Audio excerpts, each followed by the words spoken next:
1 minute sometime? We have waited for 1 more minute, no? Yes. We can start. So I think we can start. So it's a pleasure to introduce Professor Amit Bhaduri, who is a distinguished professor, and I do not think that he needs any more introduction to this audience, but still I will give a very short introduction of Professor Bhaduri to this audience. So Professor Bhaduri is educated in Presidency College, MIT, USA, and Cambridge University. He has earned his PhD in 1967 from Cambridge University.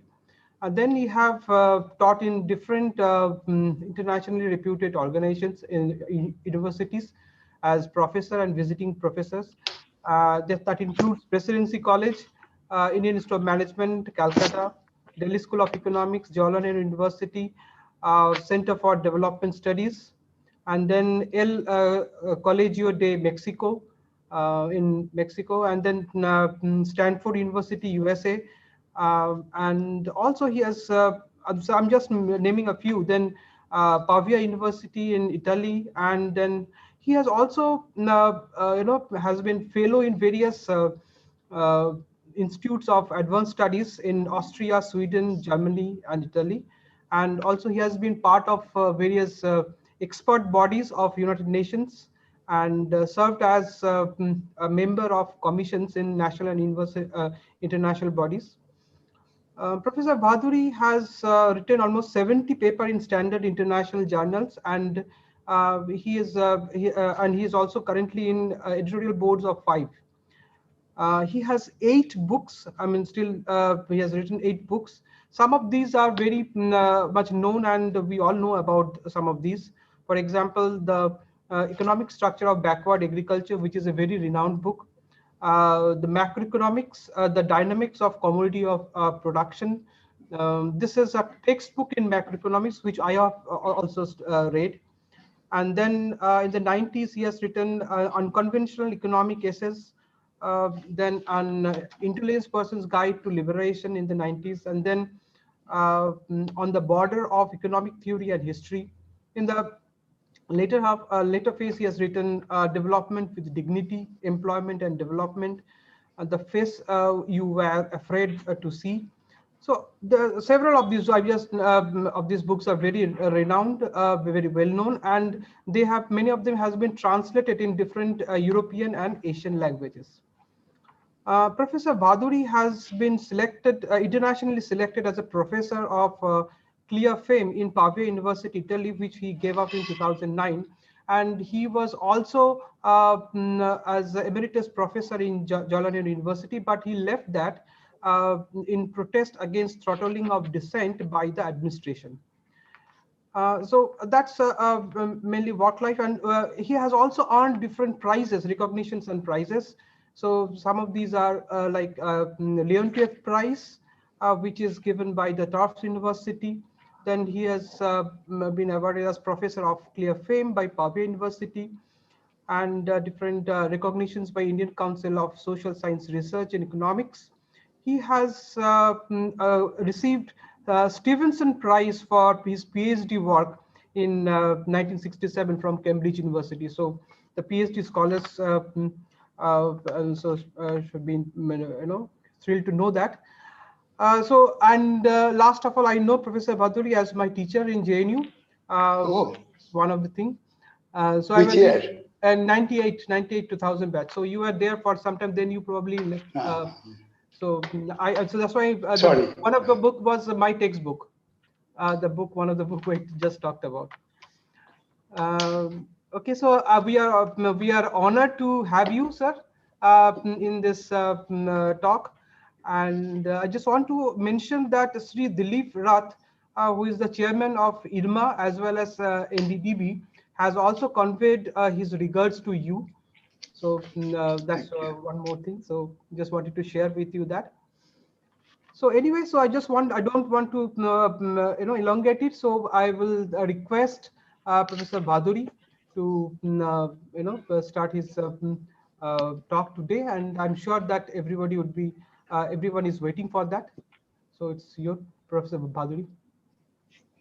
Thank you. Is Dilip Roth there? Sorry? Dilip Roth is there or not? I was told that he might be there. So He has joined, sir. Anyway. He is there. Yeah. He's there, sir. Oh, how are you? I'm fine, Professor Bhaduri. I great seeing remember you you. as a student many years ago. I But was I a can't see. But I can't see you very well. Okay. I can One now second. see you. Good. Yeah.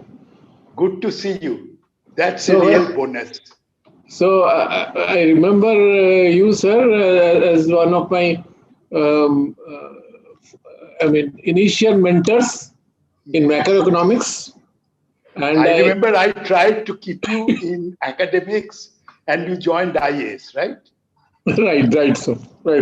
But I'm in now I'm in a position where I am also not fully academic, but associated with an academic institution. That's IRMA. And I'm doing a lot of work for the farmers, dairy farmers in particular. So very nice to see you, sir. And we are all looking forward to your excellent speech from you. And I'm sure I'm very happy to see you, very healthy and safe. An excellent speech. So you are quite free to leave before the speech ends. You know. Thank you, sir. Thank you so much. Thank you. Thank you. Good to see you anyway.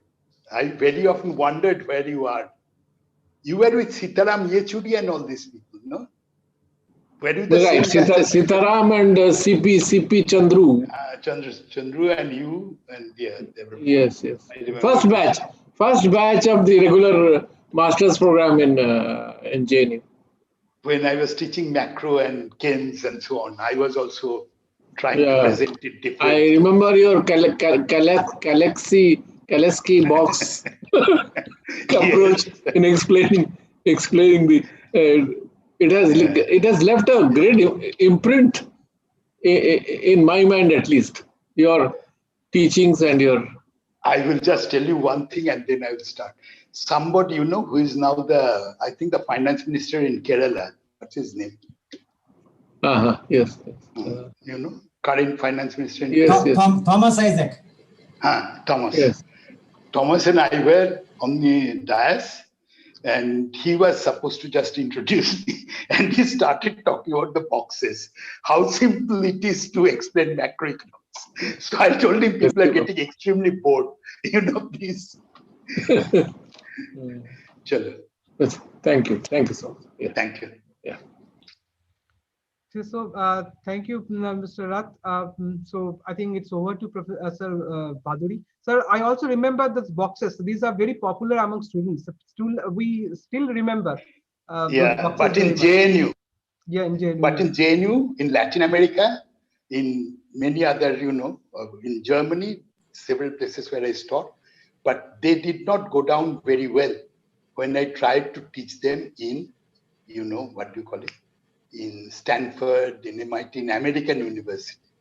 They were already too hooked on, okay, starting from the utility side and so on and so on. Okay. Anyway, shall we start? Yes, sir, please.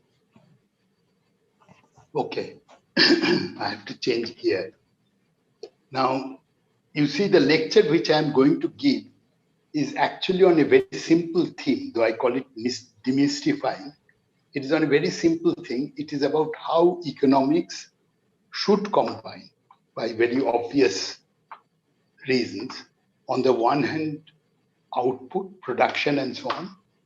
And on the other hand, the people who are meant to be recipient of those outputs in various ways as consumers, producers, so on and so forth. Now, this combination of economy and people, which is so obvious to anybody who is not an economist, is actually a little bit difficult to find in economics textbook. And that is why I decided to show how it comes into economics, not as welfare economics, so on and so forth, but how it actually comes into economics, how it to some extent changes our notion of what macroeconomics at least should be all about. Now, you see, if you see the standard way of discussing, if you look at, for example, the TV, read the newspaper, the politicians, all politicians speaking and so on, the big talk is about, well, growth. There was growth, there is no growth, there was high growth, there is low growth. It is all about growth and whether the growth has been 2%, 5%, minus 5%, minus 10%, plus 10%, is India growing faster than China, etc., etc. But you see, this growth actually means nothing unless it is integrated with ordinary people's life. Well, the link between the two, and this is where the lecture begins. The link between the two, as we know, is also very simple, is the distribution of income and wealth. Okay. So the distribution of income and wealth is basically the thing which links people with the growth rate. Now, this is very often misunderstood. For example, I remember listening to television journalists, well, some of them are supposed to be so-called economics experts, listening to them. And one of the things which strikes you is that platitudes like, things like we must first create wealth before we distribute it. So, we should not talk about distribution. Growth automatically trickles down or moves up, or any of these statements, platitudes, are simply not true. They are not true for a very important reason, and that is where the economics begins. They are not important because growth, the very mechanism of growth, the very process by which an economy grows or does not grow, also to large extent determines whether how it will be distributed. That is, growth and growth of output and how it will be distributed are not two separate problems. They are the same problem, even though the statistics very often is presented differently. Now, for this, let me just begin by saying, for example, India had a high growth. Let me first give you a very simple example and then you will see. Suppose a country has for those who are not very familiar with economics or economic statistics and so on, suppose a country is growing at 10%. And the country, to simplify, has only one emperor and the rest are more or less serfs or sort of ordinary people who all have the same income. Now, if all the 10% growth goes to the emperor, what happens? The emperor is better off. Ordinary people are as they were. And what about the inequality of income? The inequality of income has increased between the emperor and the people. Okay. You can have many variations of this. Now take the opposite. Suppose a country is not growing at all, like what happened to a country like Sri Lanka for quite some time. Or if you take, some of the countries soon after revolutions and so on. Suppose the growth falls dramatically. The country doesn't have a growth for some reason or whatever it is. But income distribution, for whatever reason, by the government or whatever it is, the income distribution moves in favor of the people. Say minus 10% growth rather than a plus 10% growth. But so that emperor's income now comes down by 10%. Ordinary people's income remain as they were. What happens to the inequality of income? It has decreased. Now take a third case, which is anywhere in between. That growth has risen or fallen, but the people who are in that growth rate, They can be either inequality might have increased or decreased, which will give you an indication of what has happened to ordinary people. Now let us go back to the case of India. India recently, as you know, had a negative growth rate, minus 24%. The government might claim, for example, the economy might be a little bit worse off or much worse off, but it does not necessarily mean that the people are much worse off. I mean, that is what typically would expect a politician to say. This is not only this party or this party's politicians. This will be true of all parties and all parties' politicians when growth rate slows down or falls. Growth rate has fallen, but people are better off. Now, but actually, if you look a little bit closer, you will see something which is quite striking. In the last 1 year, I would not go back much further. In the last 1 year, growth decreased in India by the highest amount, by the highest percentage than among all the so-called large economies of the world. All of them, like, all Germany, America, China, of course, and Japan, so on and so forth. If you take all the big economies of the world, then among them, India's growth rate was had the maximum drop, close to minus 24%. Okay. What happened to the employment? What happened was also equally striking. And these data, I will not give you the sources and so on, but they're all data which is cross-checked from several sources. If you are interested, I will say at the end.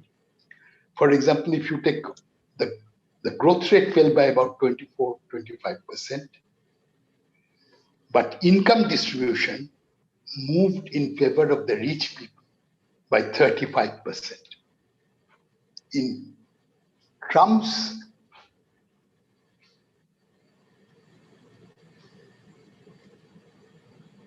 income distribution at the top for the so-called billionaires increased by 35%. Who was not even, I didn't say 10% was wrong. They are the very top people who are not even 0.01%, less than 0.1%. Their income went up by 35%. If you look at the income of the top 10% versus the bottom 50%, if you look at the income of the top 1% but the bottom versus the bottom 50%, you get the same story. I did not, in a short lecture, I did not give you all the details, but you can identify to some extent who are the people or who are the particular individuals who are getting richer. For example, this 35% increase meant 90% when India's income fell by, by about 25%, the income of the richest man in India, that is Mukesh Ambani, and the richest man in the world, in Asia, Mukesh Ambani, fourth richest in the world, increased by 90%. The stock value of his things increased by 90%. And the next to him was another man whose name you might know, that is Gautam Adani. His income increased by about much less, but also increased quite dramatically during this period. Now, therefore, you see, you have a situation where growth increases or decreases does not quite affect the income of the people at the top. And so far as people at the bottom is concerned, if you look at the Indian data, it looks like steadily Indian income, like in many other parts of the world, is steadily worsening. Now, we have to understand why is it that with growth or without growth, income distribution worsens. And this is where statistics cannot help you. You require economic theory or common sense. The most obvious thing why income distribution goes in favor of people or against people is the most commonsensical one. That is, employment. If with income growth, employment increases very fast, then income distribution tends to, by and large, as a rule of thumb, income distribution tend to improve because more people have steady jobs. If employment falls, then you will have income distribution which will worsen. If you take, for example, the Indian case, during the whole period till liberalization till about 1990, India had a growth rate which is much lower than the average until recently, until 2014-15. If you take the Indian growth rate for the first, till about 1980, India grew at almost 3.5 to 4%, but employment grew at about 2%.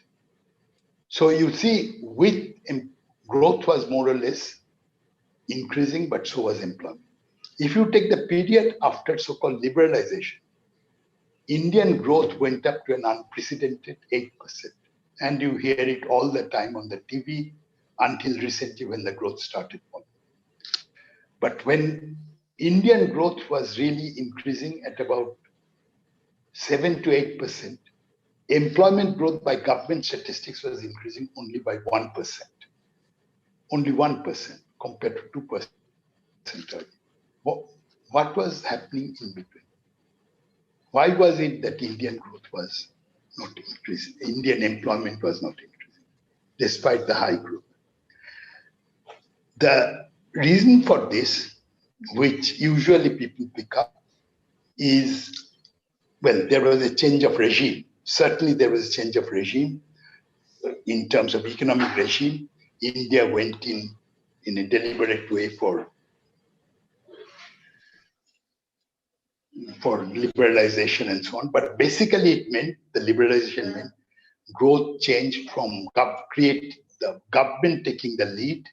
It is a large few private corporations which will take the lead. This is what basically liberalization, the agent of liberalization was supposed to be the big economies. And it happened in 1991. It was the Narasimha Rao Manmohan Singh government. Now, this growth has one problem. One problem in terms of employment, which is very clear. And if you look at the statistics, where did the growth come from? The growth basically came from the fact growth can come only from two sources. Output growth can come from two sources. Either more people are employed, or not more people are not employed, but the people who are employed will now produce more. That is, labor productivity will be more. Now, during the first period, labor productivity growth was about 1.52%. During the second period, when employment growth rate fell, productivity growth was close to, 8 minus 1%, so about 6 to 7%. Okay.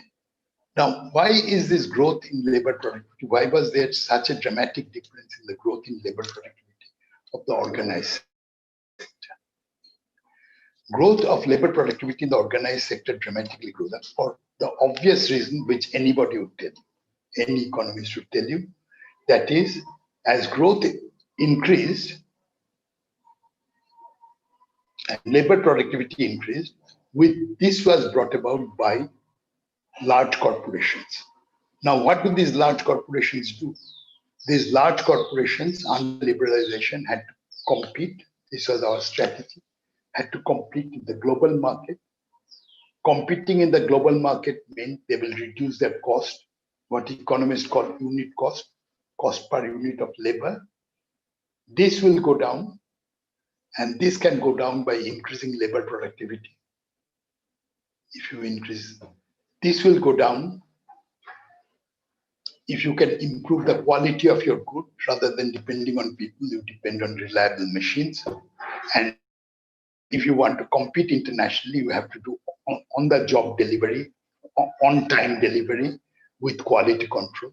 So India actually, the more India emphasized international competitiveness, and large corporations emphasized international competitiveness, and our politicians emphasized international competitiveness, at the cost of the domestic market, you had a very special situation where growth was increasing, labor productivity was increasing, but employment was increasing hardly anywhere. And by the way, I should tell you, this is not only true of India, this is true of the globalizing and countries which decided to do it full steam, like China. It happened, the same thing happened in China. It happened in very different situations. The same thing happened in countries like Mexico. Everywhere in very different parts of the world, very different economic system. If you really emphasize the international market over the domestic market, and if your domestic economy is not on the international standard, a large number of people are not on the international standard in terms of their standard of living, in terms of the goods which they consume, then this is bound to happen. That is, you will get growth, you will get increase in labor productivity, but you will get very little increase in employment. So what is called jobless growth. So India was a victim of jobless growth during this period. Now, jobless growth in itself would have been bad, but would not have been so bad. That is, slow growth of employment could have been largely, not largely, but to some extent it could be. Its negative impact on people, ordinary people, could be reduced if you had sufficient social welfare expenditure. The sort of thing which Jean Drèze, Amartya Sen, and many others, a typical liberal outlook would say that all right, or that basically, yes, income distribution is going bad, poor people are poorer, but increase your public distribution system, increase your healthcare, public healthcare, and these things together can improve a lot of the people. The so-called safety net, old age pension, all these things. Now, the reason why India could not do it, but China could, for example, is not the difference in the political system. It is the difference in terms of what happened economically, largely. You see, when liberalization took place, India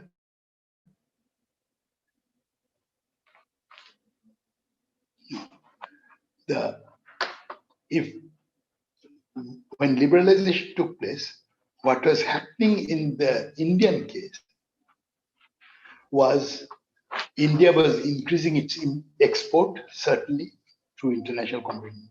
But India was also increasing, because we had liberalized our markets, India also increased its imports. And the difference between our imports and exports in terms of percentage of GDP more or less continued. That is, India continued to be a country which imported more than it exported, more or less at the same level in percentage terms. Okay. Now, this had one very important impact. And if you compare it with China, if you compare it with later days South Korea, a very different economic system, later days Singapore, a very different economic system, you see what liberalization did. Liberalization meant India was having a comfortable foreign exchange position. But that comfortable foreign exchange position was not because we are selling more than we are buying from abroad. We were selling more, but not as much as we are buying from abroad. And with the result, we had a continuous deficit in our current account. And this was being made up by basically borrowing from abroad. Capital inflows, borrowing from abroad. Manmohan Singh started it quite clearly by saying we want the NRI money, we'll give them special advantages and so on. But that is the name of the game which continues. This is important because the rating agencies, about whom our Prime Minister Narendra Modi is so keen, the rating agencies, the IMF, the World Bank, the government economists, they all are very keen that Indian deficit should not lead to the big deficit which we have in terms of importing more rather than exporting over the years. It should not show up. And it will not show up so long as enough foreign money comes in some way. This was the strategy. And enough foreign money would keep coming in if our, if the foreign rating agencies give us good rating. That is the most important thing. Foreign rating agencies give us more rating. And they would do that provided you follow economic policies which they want. And one of the economic policies which they want is privatization of all your public utilities. So most of your public is education, preferably water, that is drinking water in the cities. Every kind of what we call public utilities should be health, because these are areas where enough money can be made because people cannot do without. So long as people have any income, they will be spent. And this is what is really very important. So what it basically means, the government has to cut down in real terms very drastically its social welfare spending, because of foreign rating agencies who almost rate out democracy. One. Now, if they do that, then if they want that the government should not spend too much, certainly the government should maintain a small budget deficit and so on. And by the way, this is true of all governments. This is true of Congress, this is true of BJP, this is true of CPM. Everybody falls in line and says that we will, since I don't belong to any political party and I'm not talk diplomatically, I should really call a spade a spade. Every political party, when in power, plays this game. That we would not have a large deficit and so on because it's very dangerous. And this very dangerous bit does two things. You cannot do public works. You cannot increase your employment through public, through public sector spending, and you cannot spend on what do you call social expenditure. You cannot do social welfare spending. So once you cannot do social welfare spending and you do not have the safety net for poor people, people are worse off. So you don't create employment. You do not have, and you do not have the safety mechanism, or the safety mechanism becomes smaller and smaller. You can continue to give token. I mean, you look at the numbers and you will see why I said token. You look at the numbers of what actually the government spends. The government might spend something on housing, something on cleaning, something on hospital, but they are just drops in the ocean. They are not a part of your social system, social welfare. When people are supposed to be covered, poor people are supposed to be covered. Now, with this comes a third and very important element, which mostly we see, and it is becoming more and more important, but people do not talk about it very much. And this government is very keen. You see, the government has changed labor laws. The government has now changed agricultural laws on agriculture, marketing, and so on and so forth. But there is something more which also started earlier. All governments, irrespective of their political color, and much more, this government is determined. What Narendra Modi called monetization of agricultural land, which basically means that government will take over land from the peasants at some price, and it will give it at a very subsidized price to the private sector. This was started by the Manmohan Singh government, and the purpose of this is very simple. The original purpose was India has bad infrastructure, and the private sector will create these infrastructures. We'll give them incentives, we'll give them free land, we'll give them free meaning highly subsidized,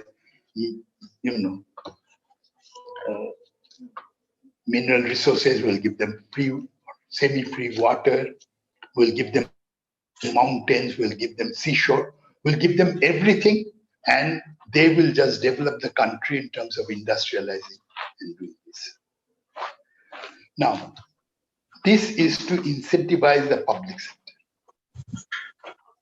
But the problem with this, and this is what you must understand, is one of the most important reasons.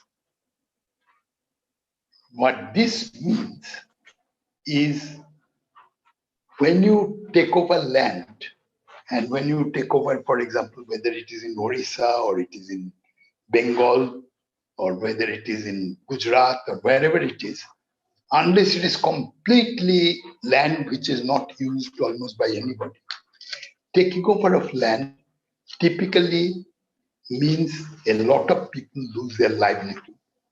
And the government cannot, I mean, the public sector, private sector cannot create so many livelihoods. Look at the arithmetic. And this is very important, and this is not talked about. So you must see what it is in simplest terms. Suppose you take away the job of 10 people, livelihood of 10 people. Say it is the Narmada Bachao Andalan. You take away the livelihood of 10 or 10,000 or 10, 100,000 people. You take out the livelihood of 10 people. Now, when you take out the livelihood of 10 people, and suppose how many people can you employ back in industry? Traditional economic theory would tell you you would employ soon all of them.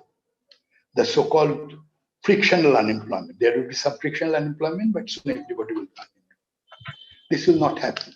And the reason why Schumpeter was wrong in such situation is very simple. The reason is those people who have lost land had low productivity. They had simple life, they had low productivity, but they had a livelihood. Say they had an income of 1.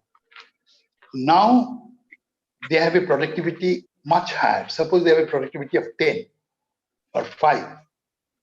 So if 10 people have lost job, 10 units of output has gone out. Okay, each was producing 1, so 10 units of output has gone out. In industry, in organized industry, which typically has about 10 to 12 times productivity than in agriculture, in organized high-tech industry. Suppose it is only 5, which is roughly the average for industry. Suppose it is 5. Then for 10, you can only give employment to 2 people. The 10 people have lost job. Maybe you can give employment to 3 people if your output, if your market is expanding fast enough. Very fast, then you can give employment to 3 people. But you cannot give employment to all the 10 people. And this is typically what happens. The remaining 7 are unemployed. What happens to them? They have lost their livelihood. What happens to them? They join what we call the informal economy. They count an existence in the informal economy. There is a small upper part of the informal economy, the lawyers, the doctors, the free economic consultants or banking consultants, forget about it. They're not even 2-3%. And a few who are also connected with industry in terms of subcontracting and so on.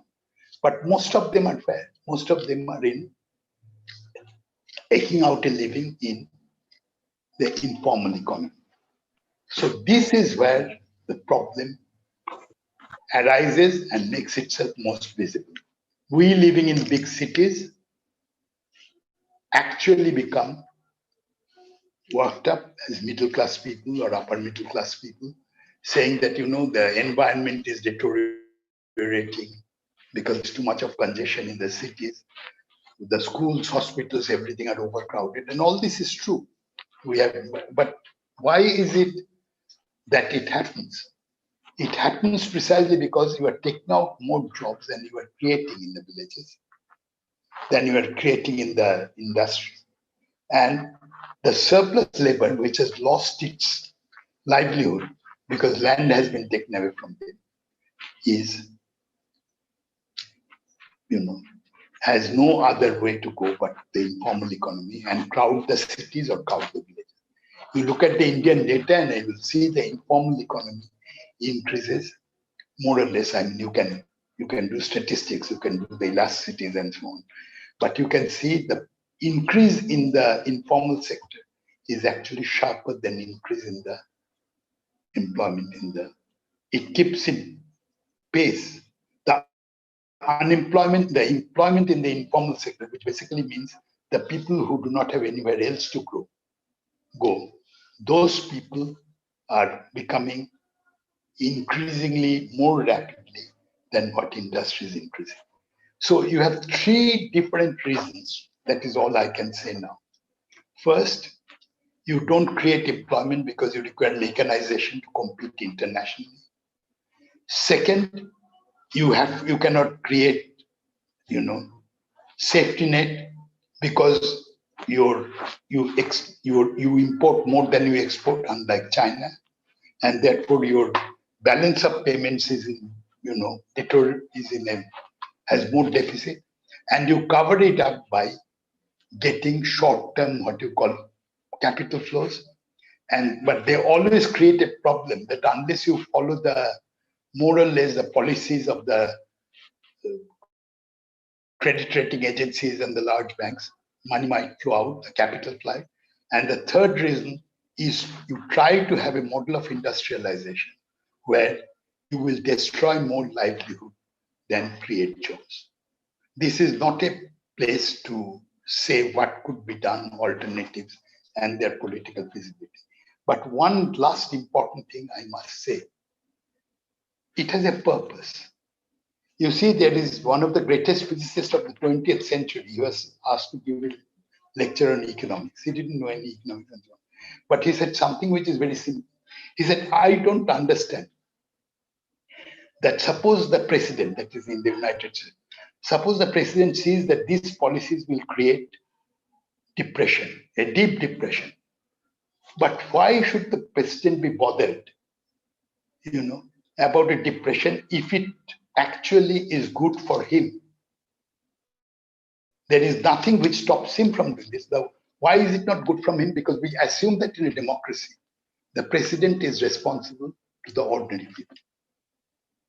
But that is only because we have a political system where this translates into what the president is supposed to do. In India and elsewhere, and this is why I was giving you this inequality lecture and why, Ambani and so on, not because I have anything in particular against him. But it explains something very important. When income at the very top grows, most of this income, how many cars can you have? How many houses can you have with 26 rooms in every house? You cannot do very much. Most of what happens, most of the income which goes to the very, very rich people, and you have statistics from all over the world a little bit, where do they put their money?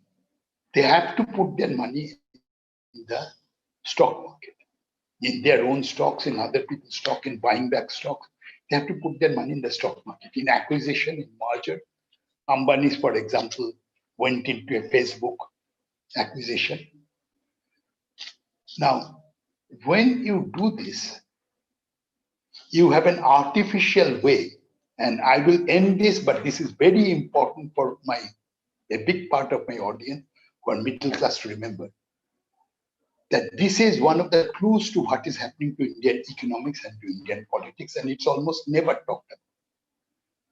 That the rich people at the top, we have an economic growth process in which they become much richer. And a big part of their income, the top 10% spends, at least from the data which I have seen, half their income in acquiring stocks.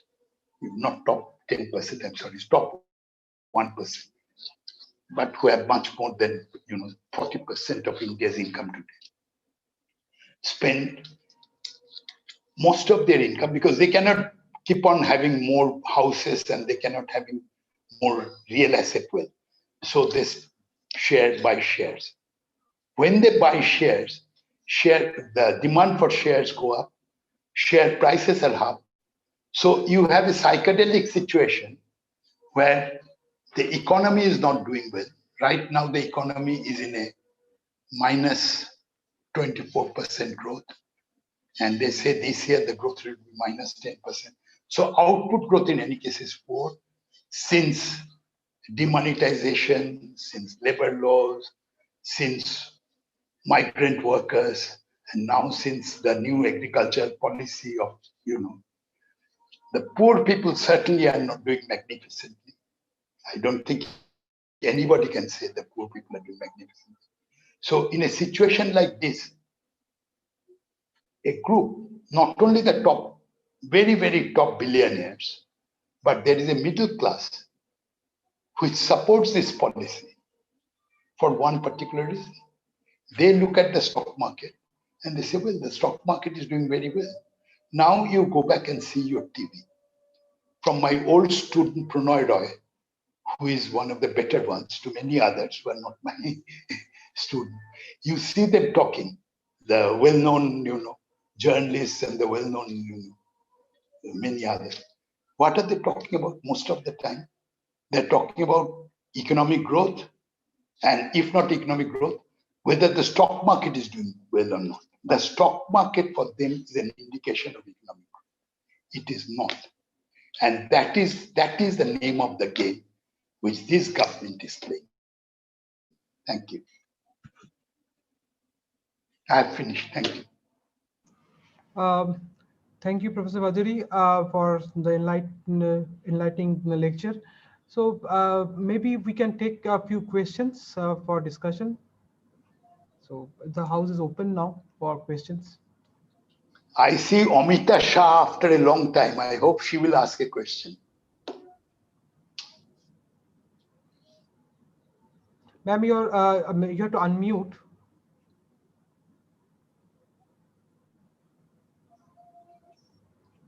Yeah, Professor Indranil, there is a question in the chat box. Yeah, okay. I'll Okay. Okay. So Professor Selendra to ask that how do we create more jobs? So I have to answer it in 2 minutes. Well,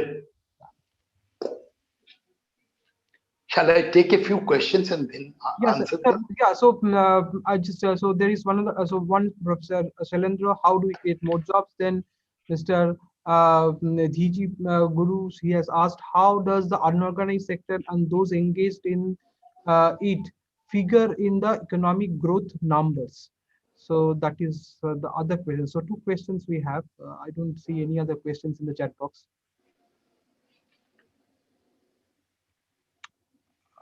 Okay.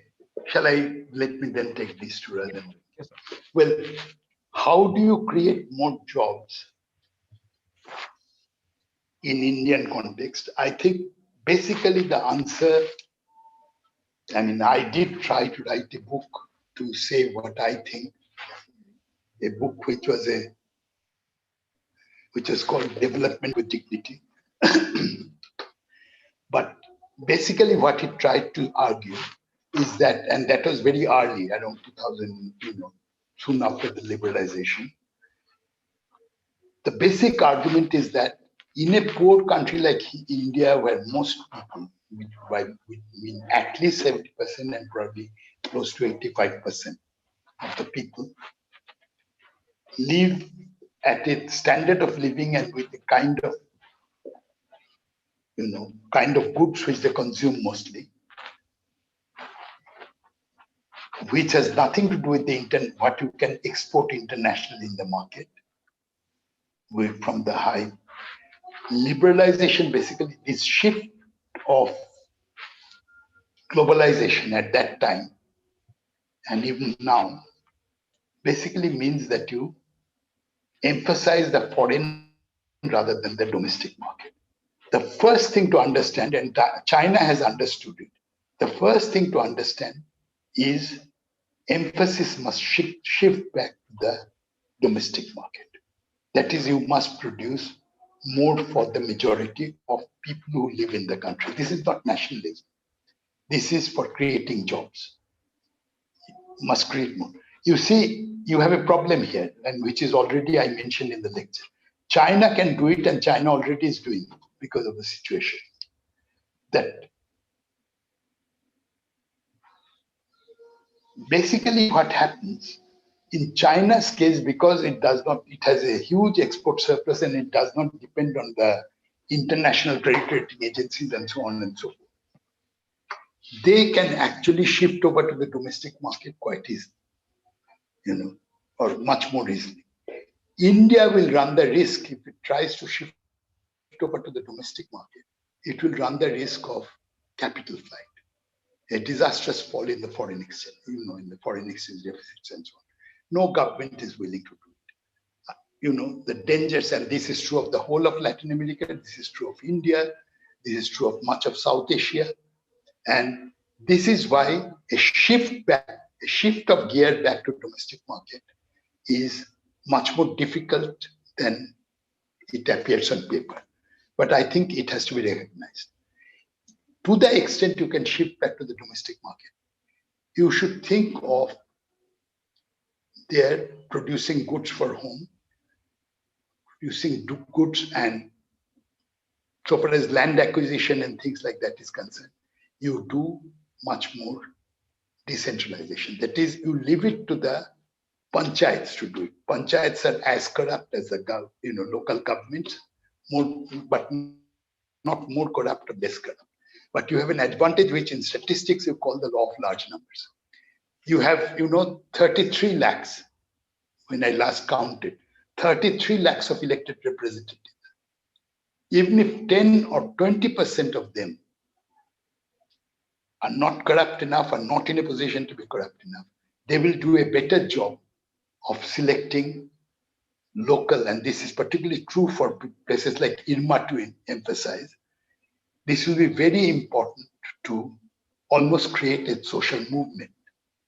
That if you could really make that what is called 95th schedule work, and the 5th schedule work to a certain extent, which is all in our constitution and so on, and give them the fiscal autonomy, with fiscal decentralization and a shift to producing domestic goods for domestic, for ordinary citizens, you would automatically begin to create employment.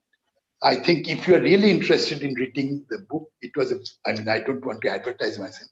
It was one of the best sellers, very satisfying for a writer, but its impact on the government was zero. Even though at that time I met many government economists, and from the prime minister to many, it was zero. I should tell you a story. I went to talk to an MP from a political party I would not mention. I spoke, it was in Hindi. And after I explained to him, why more jobs should be created, he looked at me and said, "आप तो बहुत अच्छे बोलते हैं, आपके पास बहुत degree शिग्री होगा पढ़े तो what do you do?" I smiled. So he said, "तो आप बहुत पढ़े लिखे हो, आपके पास डिग्री भी है, आप बहुत अच्छा बात भी करते, तो ऐसे बुद्धू के तरह बात क्यों कर रहे हो, बेवकूफ के तरह बात क्यों कर रहे हो?" I remember this so well. So I looked at him again. I was speechless. And he said, "Tab hamara kya hoga?" So you see the problem, and I heard this in very smooth English from IAS officers in the PMO. Exactly the same thing, only translated into English and with much more accent and so on. And in the Planning Commission. You see, the reason why decentralization doesn't happen is not because people at the lower end are more or less corrupt, or it is, bureaucratically more or less difficult. The politics of this is as simple as anything else, that it is, as I exactly said, Modi is much more interested in what happens to the stock market and to the people who will finance the next election. IAS is much more important than what will happen so long as they're in the chair, what would happen to their power. We in universities are more important as what would happen to our salaries in the next pay commission. And this, at the level of decentralization, means the lower you are in the, in the rung, the less chances are there that your voice will be heard. That is why decentralization does not happen. That's why demonetization takes place in this country without asking anybody, at least 10 people in the unorganized sector, what happened, which was the most badly affected. Now, let me go to the unorganized sector and the statistics of the unorganized sector. I have to be very quick because we are running out of time. You see, the unorganized sector every 5 years the Ministry of Statistics and I think what is called enterprise management. Anyway, there is the Ministry of Statistics organizes a survey. And that survey, on the basis of that survey, we get an idea of the state of the unorganized sector. First thing to remember is that this survey is every 5 years. All the in-between years, and I don't think there has been a survey recently. I don't know, but I don't think the last survey was, I'm not even sure after this government came to power. Yes, I think, maybe, I'm not sure. I'll have to check the year. Now, all the interim years are basically extrapolated. How are they extrapolated? They are extrapolated by basically looking at some statistics which comes from the organized sector. So the unorganized sector statistics is very largely influenced or rather guided by the organized sector statistics because that is the interpolated statistics.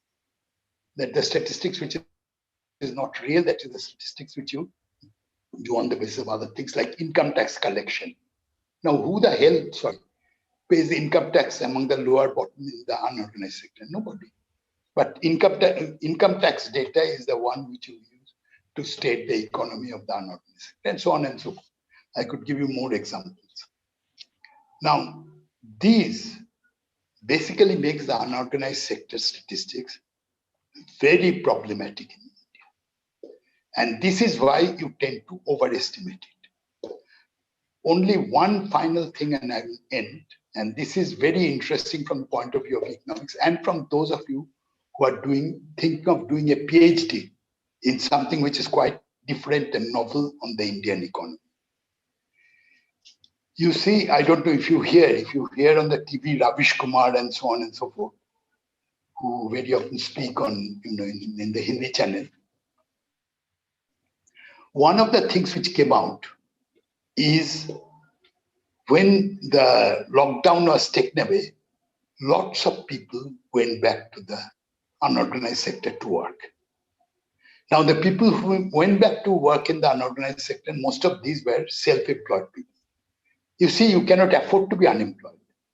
I mean, if you're selling samosas on the street, or rather, if you're frying pakoras, one of the things of frying pakoras and selling them for your employment, which Modi advised people to do, is that you cannot sit unemployed for a very long time. So what they did was, as soon as the lockdown was over, they went back to the unorganized sector. Now, what you should have known is they went back, they went for very long hours, and the few surveys which I have seen, not surveys, few interviews which I have seen, it comes out very clearly.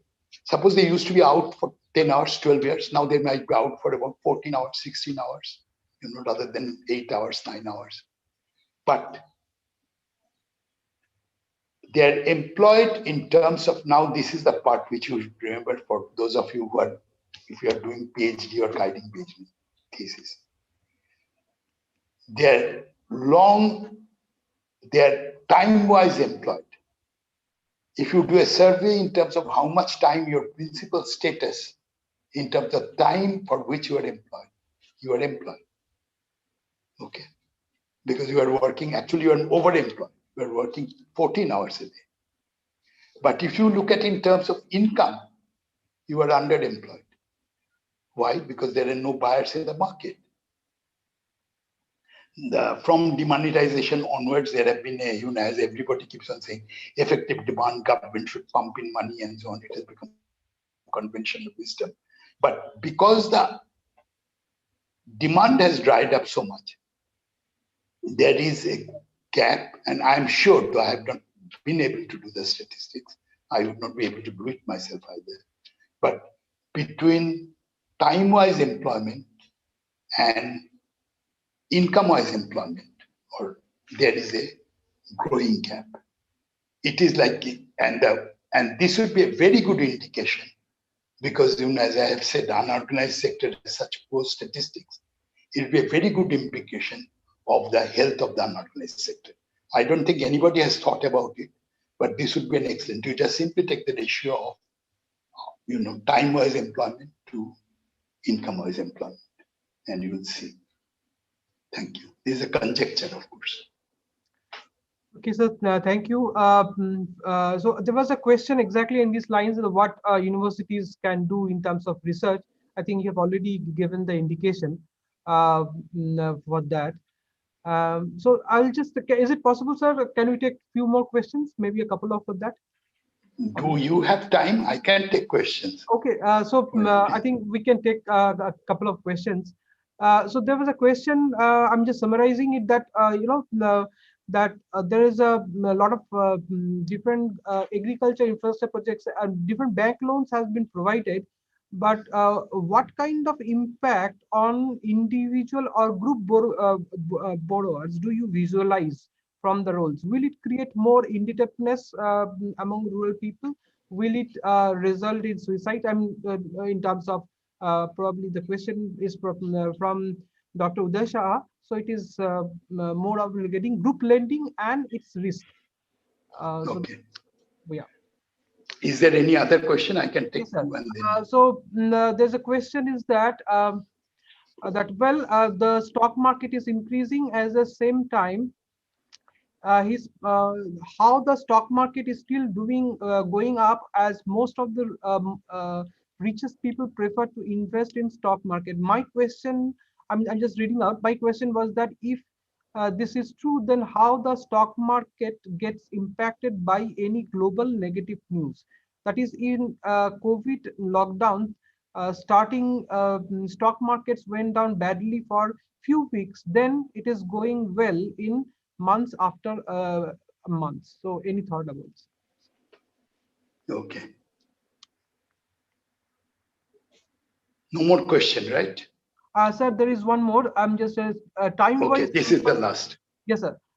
Time-wise employment and income-wise employment gap will be changing for all the sectors post COVID-19, not specific to organized sector. What will then this is a statement. The question is that what will be the future of risk pandemic pool meant for unorganized sector? Risk of? So yeah, so basically not unorganized sector. Basically, the person means the Anil is sending the question. He then writes that it is actually I mean MSME, not the unorganized sector. So what is the future risk of pandemic would be on MSME? Risk of pandemic would be on the unorganized sector. Yes, I mean unorganized. Sir, may I? Yeah. So I meant recently the government had actually started a pool which was meant for dealing with the issues of the NPS rising in the MSME sector, and it is a major pool because the LIC and other GIC institutes were not able to afford even the reinsurances were not able to afford the crisis stood up by the COVID. So what will be the future of this particular pandemic pool, which is specific to the MSME sector, because this is a huge investment from the side of the government? Okay, I will try to. Well, you see, bank loans, the answer to the government has certainly, at least in theory, made provision for bank loans for a whole class of people, including poor people, small scale industries and so on. The problem with loan is who guarantees the loan, number one. I mean, if you ask any banker, if the government is the guarantor, then people will take the loan and the government says they will not pay back.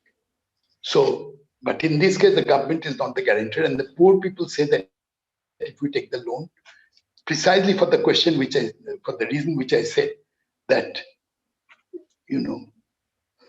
income-wise employment is not going to increase in the near future because there is no purchasing power, the drastic drop in purchasing power in the economy. Most,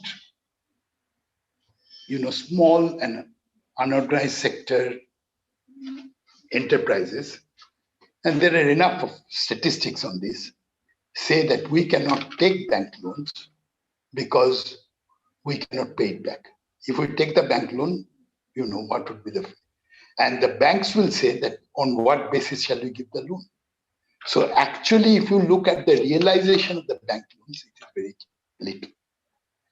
If you mean by group loans, which is really the self, what do you call it, what Muhammad Yunus and all these people started, if you mean by that kind of the group borrowing, that kind of group borrowing has two special problems in India. And there are very interesting studies on this. You see, group borrowing, it was a brilliant idea. When it was given when Muhammad Yunus started him, I know him very well. I knew him much better when he was not so famous. When he started it, and he was an economics professor, he had this idea that the poor would have no other place to go. And they will return the money because this is the biggest security. And this idea was soon generalized, is that their biggest security is a group. Because if you go to any poor, what do you call it, basti, what do you call it in English? Any poor slum area and so on in India, and if you talk to a few people, what happens if you have a health problem, really the poor people, if you have a health problem, or if you have any other kind of problem, if your child cannot pay the fees for school and so on and so forth, it is your neighbor who helps you and you help him back. If somebody dies, it is your neighbor who helps you, you help him back. If you don't have enough rice at home, the neighbor pays it back. There is a kind of close-knit, and this close-knit business is much more stronger among women.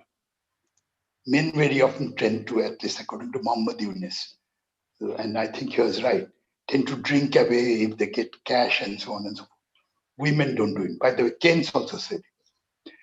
Now, this is why they started group loan, which would be given to very poor people. And the return was almost 100%. The interest rate was very high, short-term loan, and it was paid back. But group loan in the Indian context, I mean, Muhammad Yunus was thinking in terms of an Islamic society, and I do not know what its problems are. In the Indian context, I have seen in Andhra at least 2 studies where it's very interesting. They take group loans, but within the same caste. I don't know whether you have ever thought about it. Groups are almost invariably in India, not only in politics, but even in taking loans. If you say that, for example, if you take a scheduled caste and a non-scheduled caste, and you try to think of the percentage of groups in which there would be a scheduled caste and a non-scheduled caste, or a Hindu and a Muslim, it would be almost, the probability would be almost next to 0. So in a way, group loans, even if it is taken, it will tend to, in many cases, tend to be socially not very, its impact socially in terms of social differentiation and, would be quite different. And this is something which is not very often talked about. Again, another research topic very much connected with India, but worth doing. Now, other problem of group loan is already what I have said about generally about bank loans. Groups are much more difficult to convince banks that, that joint responsibility would be, groups should get it. And you talk to any bank manager and so on, that unless you have a collateral, the promise of the group is not enough. And if you ask for a group for collateral, that is also much more difficult to get. I can't go more into this, but I don't think the bank loan business will work in India. It actually did not work where it started. In America, after the crisis, which I'm coming to the stock market, when the global stock market collapsed, I mean, rather the money market collapsed in 2008, and the government tried to save it, did save it, the financial institutions, by putting in a lot of money in loan in 2001. What happened to all the Goldman Sachs and, all the big borrowers, all the big, financial firms. They got this money. They did not find it worthwhile to lend to others, and they kept it to themselves. Meaning they distributed it, and now there is another tendency which takes place. You see that is why you very often hear again. It is a you read New York Times or any of these things, and you will see it all the time. They say what? That banks are flushed with loans, just like in India. The government says we have offered so much, the banks are flushed with loans.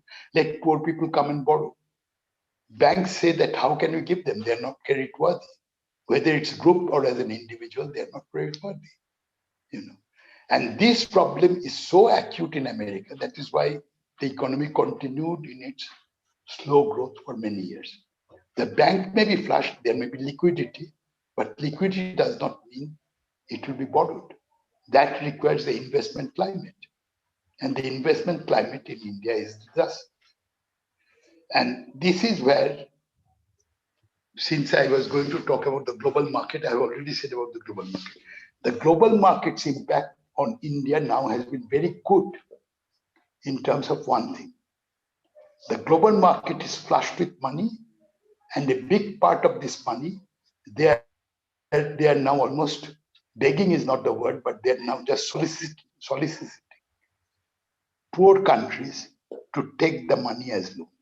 Short term, they will pay interest, good interest. It will be guaranteed by the government. Basically, it will be loaned guaranteed by the sovereign, and they will be willing to spend for 3 months, 6 months, less than 1 year loans.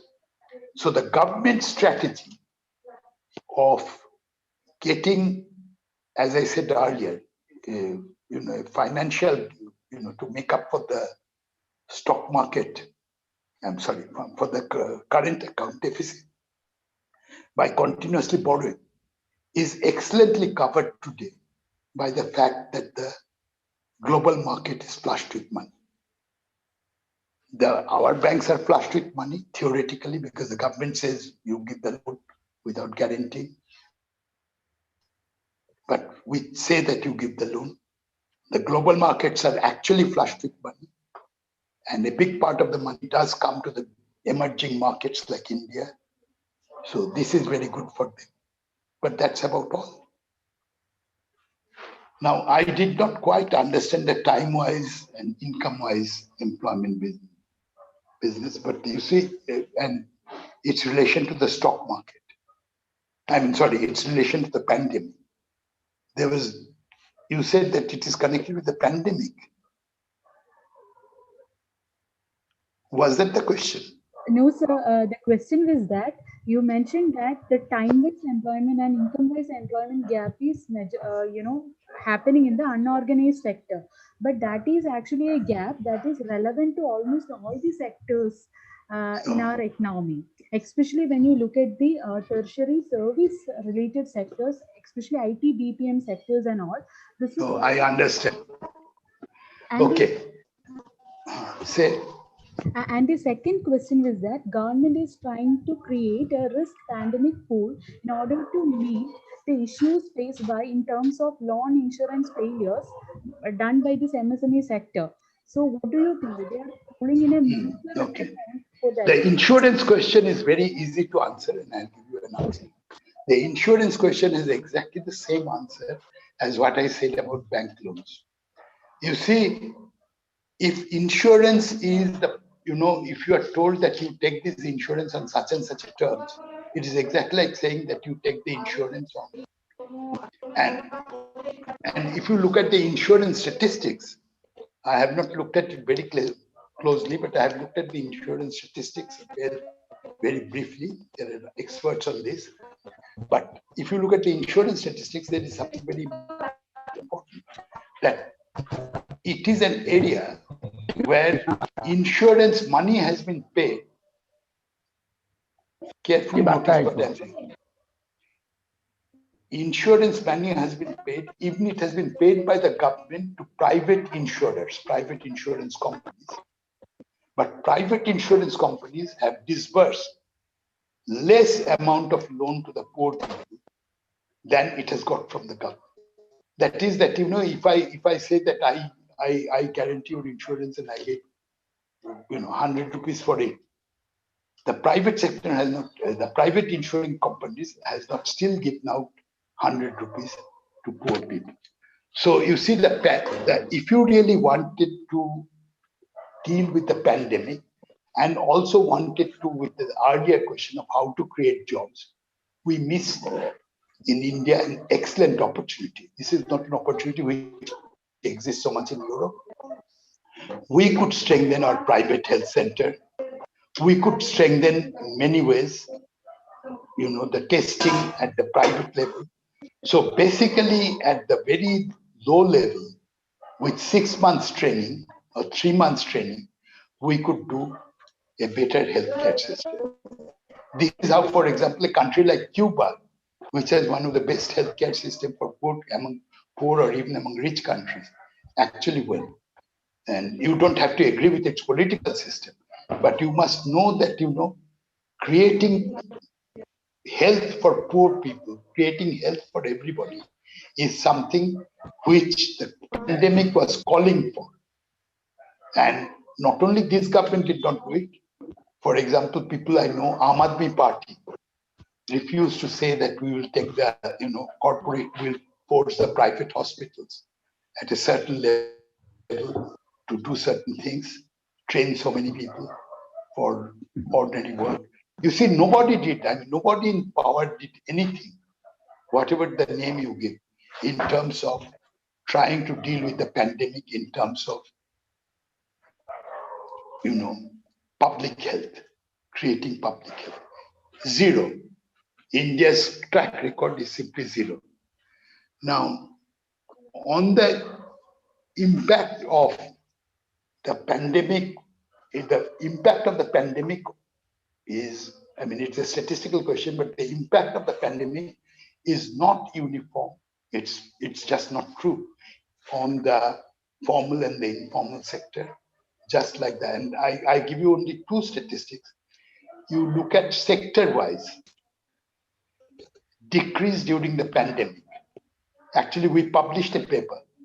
Somebody who is a statistician in America and myself, we published a paper together. I think it was in Hindu for public consumption, but it's a little bit too, I suppose, too much numbers for people to see. You see, if you look at the statistics, you will see that, for example, construction sector was the maximum hit. Ordinary transport was the maximum hit. These are typically the sectors which are which have the biggest overlap with the informal sector. The truck drivers, the three-wheeler drivers, so on and so forth. They have the maximum. And at the same time, the construction sector. All the people who in North India come from Rajasthan, all the people in South India who come from Bihar, in Maharashtra, who came, many of them have gone back, who came. This is the construction sector. Construction sector fell by nearly, I don't remember the data now, some 46%, close to 50%, the biggest drop. Transport, ordinary transport, that is the non-air and non-railway. Ordinary transport fell by almost the same amount. And this is far, far more than anything in the organized sector or anything in manufacturing industry. I think that is all I can say at the moment in terms of statistics. And, this is exactly like the thing which cries out for good statistical work, but has not been done from the time of demonetization. Demonetization certainly hit the informal sector much more, but it's a guesstimate. One of my former students, Arun Kumar, says 50% was the drop. But we don't really have statistics of this sort. But I think we can, you see, when you don't have statistics, you don't throw up your hand. You think of clever ways, just like I said, time-wise, income-wise, and so on.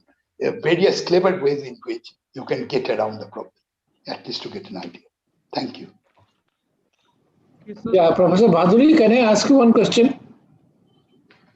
Dilip Rath here. Yes.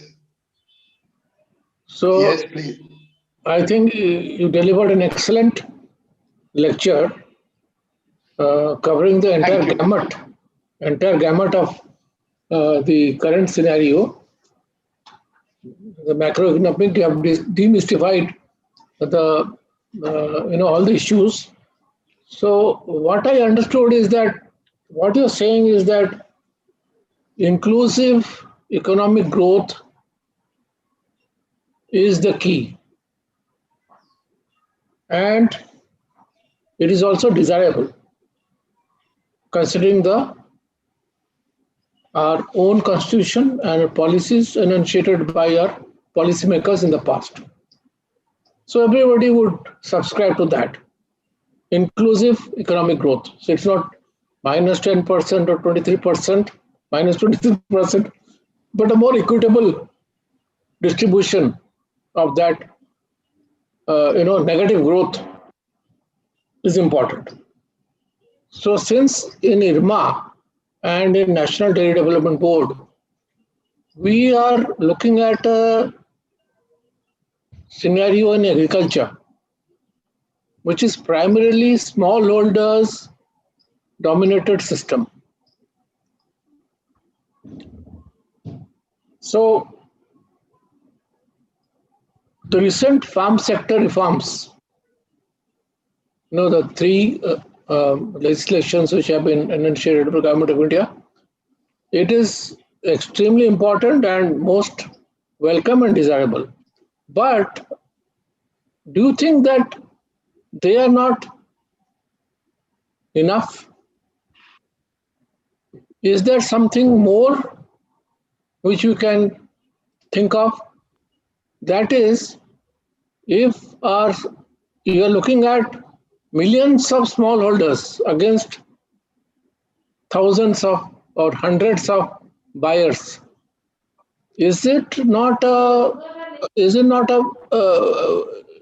level playing field? Does it not indicate a lack of level playing field for our small producers? And do you think that we should not have a policy for mobilizing farmers into producer institutions, informally or formally, so that they have greater bargaining power in the marketplace? I think I would like to have your views on this. Well, I don't have to tell you that the small farmers, marginal farmers, leave alone agricultural laborers, they are one of the most disadvantaged sector of the economy, disadvantaged group of people in the economy. And they have very little market power, not only because they are small, but because they cannot hold. Since I'm talking to IRMA, and I'm very grateful after a long time I have come to talk to you. There is one point is very important in this. That is, you see, many people who have done not field level work, but who have tried to do small, Gandhi type or otherwise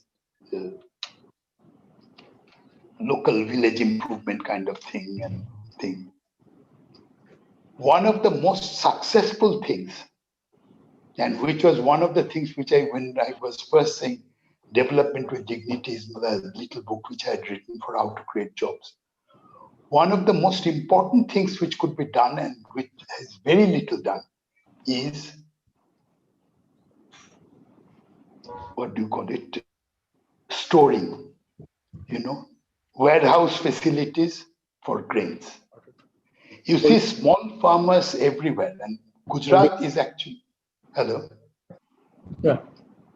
Holding power of the farmers. Yeah, holding power of the farmers, that is what you call it. But this is really holding power, not only because they have to immediately consume, but because they have no place to store their grains. Now you see, and this is one of the more simpler things to create in terms of construction cost. Apart from small irrigation and water management, this is probably the only thing which is immediately can be done. So you can look at decentralized storage facilities, Exactly. which will And favor not these smallholders, right? smallholders, and not let the Food Corporation of India hold huge amount, and something between 15 to 20% of your food grains get eaten up by the rats or get rotten because you do not know what to give it, and you do not want to give it, as we saw in the case of migrant workers, because they have to work on some sort of a commercial principle. But if you do it, hold it at the local level, and against a simple cooperative banking principle, that is, you get a chit, and against the chit, you put your grains in, and against the chit, you will get your grains out. It is simply a storing facility. I think it will, from the little I have seen, it will make a lot of difference. And from a few places where I have seen on the ground, including one who was a member of the Planning Commission, and I've heard from Mihir Shah and many others who have done it, but only on a very small local scale. In each one of these cases, this is one of the, apart from simple water management, this is one of the most successful cases for small farmers. I do not have time to go more into the, I think the present policy of the government about agriculture, if you take my view, the less said, the better. They are just handing them over to this completely helpless small farmers, to the large corporations. And they will be forced to sell not only right after their harvest, which they are forced to sell now. Gujarat is pretty bad for this, because Gujarat does not have very good marketing facilities except in milk and some cooperatives of that kind. But basically, it is, what shall I say? It is something where if you really corporatize, what the government wants to do is, if you corporatize agriculture, you will not only be sending it afterwards, but the contract farming would be before that. You look at the case of, for example, where forward markets exist and where small farmers are there, they have been ousted, like with what do you call it, mustard seeds and so on, in which unless, you see in Punjab, in Haryana, in UP, where it became a political issue, there is relatively bigger farmers and also small farmers, but there are mandis. There are local markets where you sell. And the minimum support price makes a much better difference there for immediately selling this. At least the farmers get their price. In places like, I don't know much about Gujarat, I would not say, but I know you take Orissa, you take Bihar, you take UP, East UP, you take Bengal, disaster. Nothing serious in name of market facilities exists for small farmers. And this is something which, rather than, saying that what in the Bible they say, I hand over the lamb for sacrifice, rather than handing over the, small peasants for sacrifice to the corporations, this is what the government should have done. Really created much more mandis, as I think the Swaminathan committee also said. And the previous government is responsible, this government is 10 times more responsible. Thank you. Okay, so thank you, sir. I think we have a few more questions, but again, we have already exceeded the time. And so I think we should close the session now. So we are grateful to you, sir. And Professor Bhaduri touched upon very important issues of macroeconomics. For example, he talked about jobless growth, privatization, emergence of informal economy due to privatization of public sectors and the land acquisition, and the lack of safety net. And also in terms of institution, he talked also about the role of decentralization and what decentralization can play. So this is also came out in his discussion. I'm sure there will be some more questions, but we have a limited opportunity, limited time, so we have to close the session.